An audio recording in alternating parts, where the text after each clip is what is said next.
炒面条如何炒不粘不坨？今天给大家分享几个技巧。先准备字幕里的配料，锅里水开，下入面条，放上一点盐，这样可以让面条煮出来更筋道。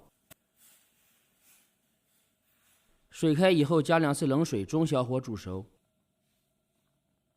面条没有硬心，倒出控水，加凉水冲一下，不需要冲太凉，这样炒的时候更方便。放盆里，少量多次加入老抽拌匀。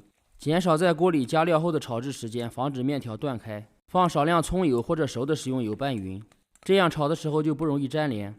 炒之前还是老办法，先把锅烧热，再放油。鸡蛋下锅以后炒散，再加入葱花蒜末炒香。下入准备好的配菜，开大火炒一下，不要炒太软，炒至断生就可以。加少量生抽，激发一下香味。炒菜要香有锅气，还是咱们的铁锅炒出来更香。面条下锅以后调味，加入盐和少量味精，这个时候调到中小火，用筷子炒匀。炒面尽量别加水，那样炒出来没有香味。青菜最后下锅炒一下就可以快速成熟。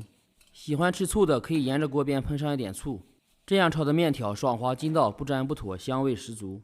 喜欢的朋友可以收藏起来试一下，主页还有更多美食视频，下期见。